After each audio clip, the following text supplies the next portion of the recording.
So let's kind of experiment with some things. I want to show you guys something really, really cool. So first of all, we have key commands built into Loop Elements Pro, right? Which means anytime you hit anything, like you hit the space bar, that plays, that stops, right? So that's what the little icon down at the bottom is, a little thing. That's a space bar when you hit the space bar, right?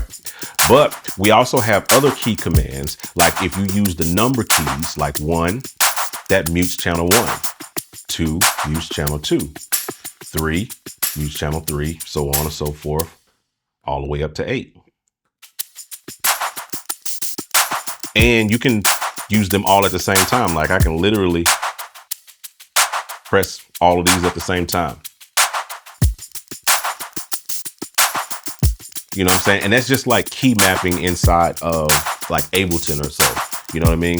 So if you're using this as a performance tool, and y'all are, grooving with that, and then you're at the part of the song where you need a breakdown or whatever, you can literally just and keep doing your thing. And that's the verse. Then you're ready to bring it back in, hit 1 and 2 again.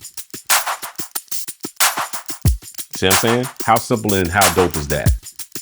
Really, really cool. Now, as well as like being able to mute, you can also use the QWERTY keys to solo. So any of you see these popping up, it looks really weird, right? But Q, channel 1, W, channel 2, E, so on and so forth. Right?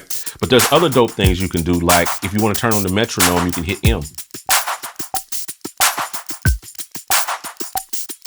Or if you want to mute everything, hit 9. Then bring it back in. Really, really dope. Or if you want to fade out the loop, hit F. Fades it out. Want to fade it back in, hit F again. Really, really cool. And then there's other ones, like one thing that I think is a feature, but it's also a really, really dope use case, is this little stereo mono situation, right? So if I hit 0 or click this, it takes the loop from being stereo to being mono. While this is really, really important, is if you're using this as a live performance tool, or even in the DAW, what have you, sometimes you need stuff to be in mono, right? So you can pan it and do whatever you really want to do with it.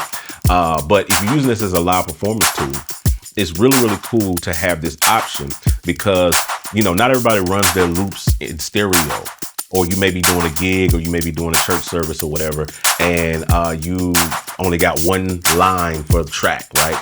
I've been in that situation a million times. So having this in stereo, you're losing stuff when you on the loop, when you go in stereo. So if you're in a mono situation, being able to press 0 and sum it down to mono is really, really useful, I think, in my opinion. So it's really, really cool. You can also bring up the effects by hitting G. That brings up the global effects, like your saturation, EQ, limiter. You can bring up the sends, your reverb and delay, by pressing S. You can bring up the mod effects by pressing D. And we got some new effects here, and I'll talk about these in a little bit to variate. Really, really cool stuff. So P brings up preferences. But I got something really, really cool for you, because who can remember all of these key commands, right? Like, how do you remember what's what? Just simply press K, and you get all the list of all of your key commands and what does what inside of Loop Elements, right? So some other notable things you can do with key commands is you can actually switch loops when you're in the preset browser by using your up or down arrows. You can go up and down, you know what I'm saying? And hit enter to load one.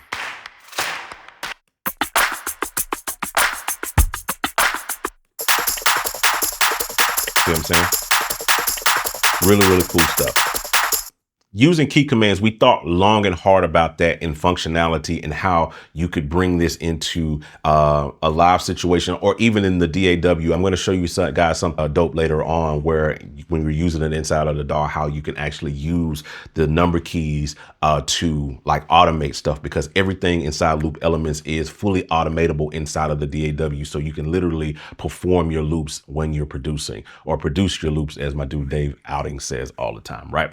So in addition to having all of the key commands on Loop Elements, you also have MIDI assignable. So you can literally right click on any of these parameters and learn MIDI CC to your MIDI controller. Now, one important thing to know about when you learn MIDI inside of Loop Elements Pro, that if you learn a control, it does not stay that way. You have to save that into your presets. So what I like to do is create my presets, my set list, so to speak, and then save my MIDI mapping for that preset, or for those presets, and then kind of lock in. And I'll dig a little bit more into that a little deeper later when we talk about that, when we're using MIDI assignability. All right.